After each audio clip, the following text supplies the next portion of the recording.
Coming up, Tzu Chi volunteers in Gold Coast, Australia teams up with Access Community Service to help refugees. DaAi Technology and 9 other businesses in Taiwan complete B Corp certification.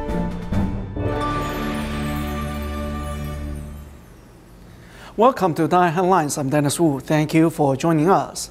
With the help of the mayor of Ipswich, Tzu Chi teamed up with Access Community Service to help refugees in Logan, Australia. On the day of National Multicultural Festival, volunteers from Gold Coast handed out 300 sets of supply packs with the help of staff from the local Coles supermarket. Coles, a chain store in Australia, sponsors 300 sets of towels and instant noodles to refugees living in Australia. Jeremy and myself are very happy to help out. With help from the mayor of Ipswich, Tzu Chi volunteers in Gold Coast connected with Access Community Service Limited. On March 21st, the Harmony Day, Access Community Service provided lunch and Tzu Chi provided relief goods. One Tzu Chi volunteers is singing a Tzu Chi song titled The Spirit of Great Love, and it touches Rahama from Congo. We no longer have the fear to say that we are alone, although we've suffered a lot, but now we've got a good home, brothers and sisters. We are very impressed. Thank you very much. While the world is focusing on the refugee crisis, Tzu Chi volunteers do their best to provide love and care to refugees. In Serbia, as Tzu Chi volunteers continue their program for refugees, they have made some changes in the way they serve instant rice. Now, dehydrated rice and vegetables are prepared separately to meet the preference of Syrians. In addition, pickled cucumber and yogurt are also served, which the refugee children enjoy very much. At the refugee camp, the child enjoys the white rice his father feeds him, which he has not tasted since his family fled their hometown. Very good. To cook instant rice as white rice, we separate the rice and the dehydrated vegetables.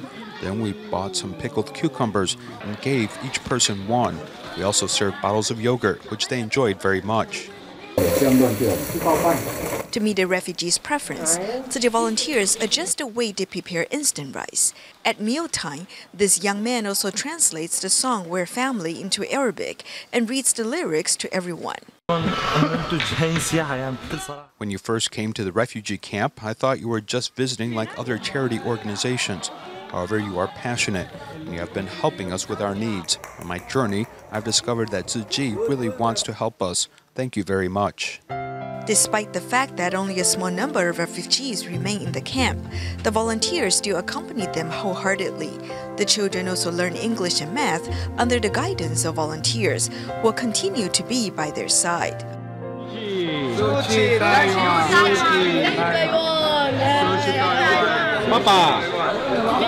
Thank you, Taiwan. Syria's civil war has seen many men die in the battlefields, leaving behind many single-parent families. To protect these families that have escaped to neighboring Jordan from bullying and scorn, one Syrian imam established a safe house for them. Beginning in December, local Tzu Chi volunteers have been visiting the home to share their love as well as donate materials. Tzu Chi volunteers lead these children in nursery rhymes. One day each month, these volunteers visit this home to play amongst these children.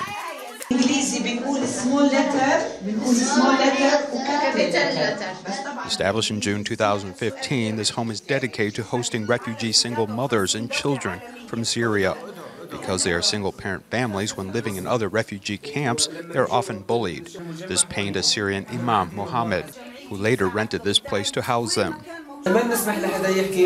Tzu Chi volunteers really care about us, and every month they send supplies. We would like to thank Master Zheng Yan in Taiwan. We hope to have the chance to return this love and mercy. Currently, 14 households live here, with another 17 households living somewhere else because they have boys older than 13 years old. Tzu Chi volunteers began caring for this home last December, adding medical care this year. Tzu Chi is a Buddhist charity organization for Taiwan, and our volunteers operate around the world to help people in need regardless of religion or race. We believe everyone is one family. Before receiving these goods, the Imam leads a prayer blessing these volunteers for showing their compassion to single families living as refugees in a foreign land. To help do their share and make this world a better place, corporations in the United States form B Corp, which promotes a company's social and environmental responsibilities. To date, the movement has spread across the world, as hundreds of businesses apply for B Corp certification. We now take you to the 2016 B Corp Asia Forum held in Taipei. At the 2016 B Corp Asia Forum, several renowned entrepreneurs are invited to speak, including Stan Shi from Acer and Lin Jiahe from DaAi Technology. B Corp certification wants to remind businesses that there is more to simply making a profit, such as social and environmental responsibilities. Emphasis has been placed on minimizing environmental impact, which is a part of the certification process. A corporation must contribute to society. Making a profit should only account for 70% of your business focus. Believing that businesses should lend their strength to better society, representatives from some 400 companies in 6 countries have arrived in Taiwan to share the benefits of B Corp certification, which includes addressing corporate governance, employee benefits, environmental impact, and community service. Currently, some 1,600 businesses in 47 countries have passed the certification. For a small to medium-sized enterprise, getting a consultant can cost a fortune. Instead, they can utilize the B Corp platform for free and learn from other businesses. By seeing how others succeed, we can learn a lot. So it is like a new class of corporation that aspire to be the best they can be for the benefit of society. That's why they're called benefit corporation, B Corps. By the end of March, 10 corporations in Taiwan, including DaAi Technology, will pass their certification. Together, they'll set a new standard for other businesses for the betterment of society. Staying in Taiwan at the bone marrow drive held at Kaohsiung's Jinsi Hall, many people seized the opportunity to register. Among them is a mother whose daughter suffers aplastic anemia. Knowing the anxiety that the patient's family goes through, she decided to give other patients a second chance at life. Greeting volunteers at the bone marrow donation drive in Kaohsiung, Yongxun has actually been tormented by illness. I cried every day, praying to God every day that this kid can find a match and a chance to live. Yongxun is easily infected because her bone marrow cannot make enough new blood cells. The doctor announced that getting a bone marrow transplant is her only chance to live. During the wait for a matching donor, Yongxun's mother decided to do something. Children, parents, or relatives, we all want our families to stay by our side. If someone's only chance to live depends on the marrow donations of strangers, why shouldn't I do this? Yongxun's mother knows the agony of the patients and families and how precious a second chance at life is. Therefore, she decided to give other people the chance. When Dad was still conscious, he hoped that we would save lives. Meanwhile, Tzu Chi has come to Kaohsiung's Jinsi Hall to fulfill her father's last wish during his illness. Rolling up her sleeve, she remembers how the passing of her father deprived the family of their joy. Therefore, she hopes to fulfill her father's dying wish and save other families. At this bone marrow donation drive, these potential marrow donors have taken actions to remind everyone that we cannot wait to carry out good deeds that may save precious lives.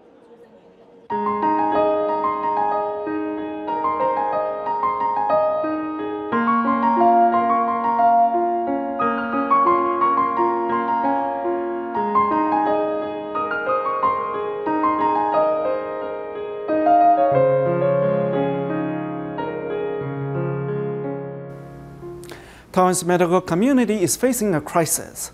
Besides overworked nurses, doctors themselves are also overworked.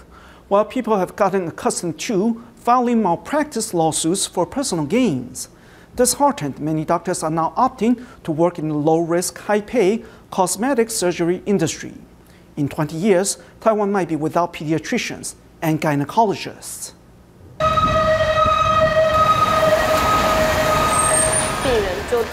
The patient was dying right before me, and I had to take on this immense consequence alone.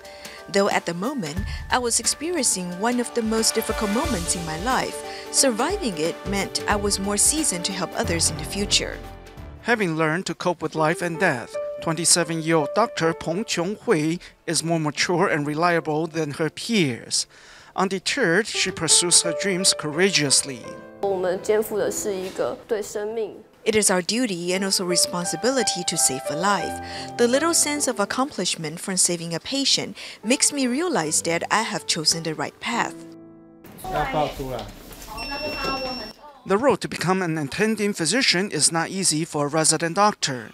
Many challenges await young physicians as they strive towards their goal.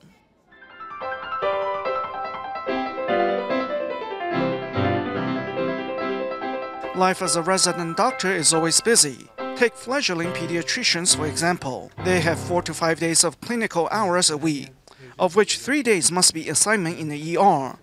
Besides making rounds in the hospital, they also have to conduct their research. Normally, they only have Sunday for themselves and spend the rest of the week inside the hospital. The tremendous workload has forced many to open their own clinic instead. However, some do choose to remain behind. Inside a hospital, there are more chances to encounter special cases. Also, a hospital is typically very well equipped with all sorts of diagnostic equipment, which a clinic just cannot afford.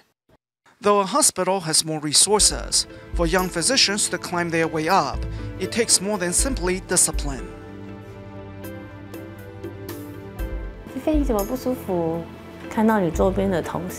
One by one, you see your colleagues drop out, and some of them might even be caught up in lawsuits. Nowadays, it is no longer a simple patient-doctor relationship.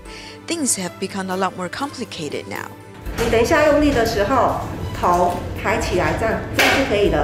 Though medical disputes are on the rise, Dr. Guo has elected to remain in the high-risk OBGYN world. Over the last 11 years, she has helped deliver numerous babies and is driven to continue by a higher cause. Doctors are always racing against time. If suddenly a baby develops a condition, we must drop everything that we're doing, no matter what it is, and go back to the hospital. When things get busy at our department, I often work through the night without taking a break. If things don't change, several departments will face severe doctor shortage in 20 years, including the obstetrics and gynecology department. These 3 young doctors may be passionate about their job, but they will need their patients' support and understanding if they want to be a doctor for life. Songhong Wei is from the indigenous Jiawan settlement in Hualien. When he was little, his parents divorced. When he was in junior high school, his mother had a brain surgery, which left her disabled, leaving the family to suffer financially. Thankfully, Tzu Chi started helping this family in 2009. Now that Song has graduated from National Taiwan Normal University, he hopes to share his love with students in remote areas. Song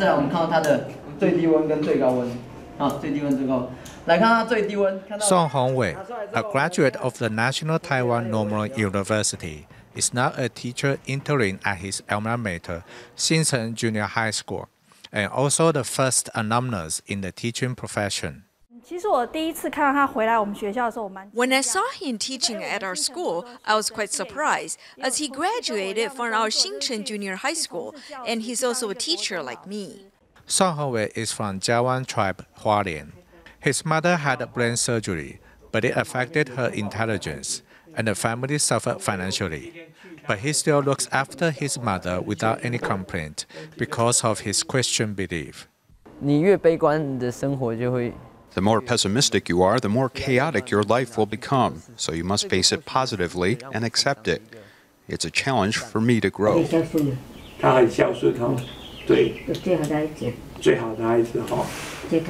Since 2009, Tzu Chi has been helping his family financially.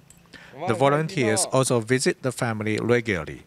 so Song Hongwei could go to college in Taipei without worrying about his mom and family. 一路上除了我自己这样子往上走， Besides myself, the volunteers also gave me great love to help me move forward. 把他们的大爱就是传给我。 Song Hongwei continues to enhance his teaching skill as he wants to eventually teach children in remote regions. Since Tzu Chi began promoting environmental protection in 1990, people from all walks of life have dedicated themselves to the cause. There are currently more than 80,000 Tzu Chi recycling volunteers in Taiwan, working together for the sake of the planet. Through giving themselves, many volunteers have also found good friends who share a common interest and new meaning in life.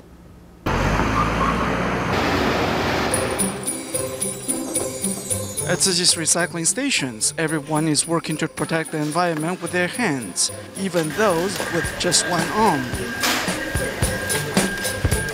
58-year-old Xu Mingchen, who was once a food vendor, lost his right arm due to a work-related injury 10 years ago. Fortunately, Xu, who has since been depressed, eventually took up recycling with the encouragement of Tzu Chi volunteers. Joining everyone here makes me happier. We have much to talk about and I feel respected here. Since volunteering, Xu gradually opened up his heart. He also learned to cherish his own blessings after visiting other physically challenged people with the volunteers. I feel that I am more blessed since I'm still healthy. I do as much as I can while I'm healthy. I have been recycling for more than 20 years. The more I do, the more I enjoy doing it. 88-year-old Honglin Jinzi adeptly removes the plastic bottle caps. She says she recycled because of her love for the earth, as well as for her own benefits. She feels healthier being able to do physical work every day with a goal in life. First, it makes me healthy. They do not get wasted if we recycle them. We can then turn them into other products. So we can protect the environment and also make many things.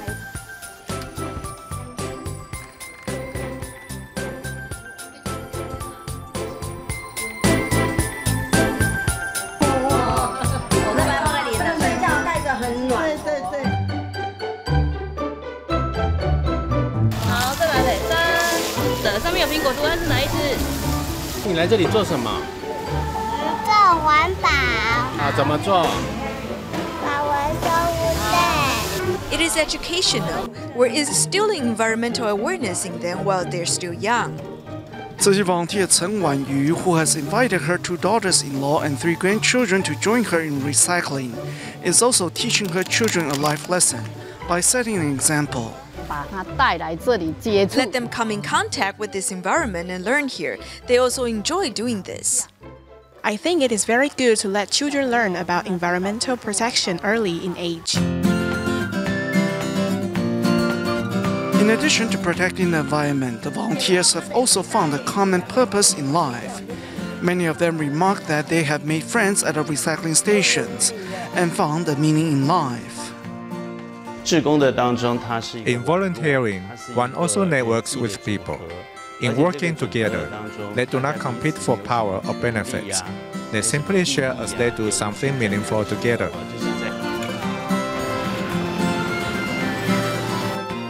Protecting the environment with their hands, the volunteers have worked to make planet Earth more sustainable and beautiful.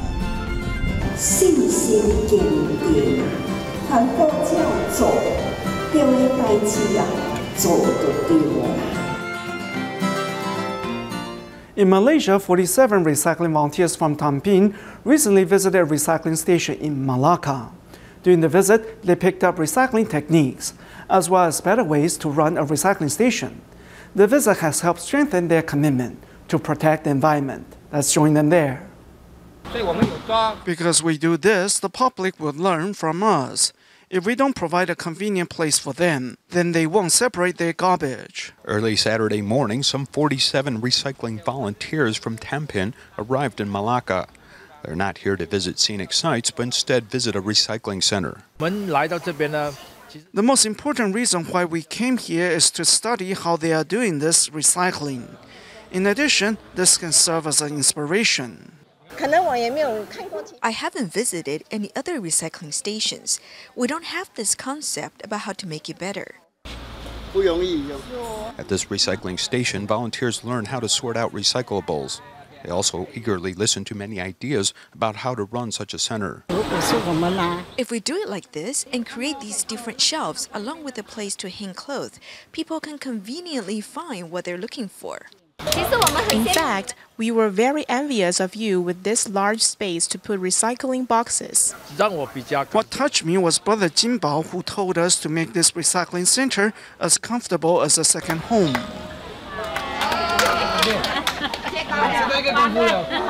While the volunteers already know how to sort out recyclables, they still learn how to do a better job through practice. We don't usually open it like this. He did it more conveniently and quickly. This is a place where I wanted to come.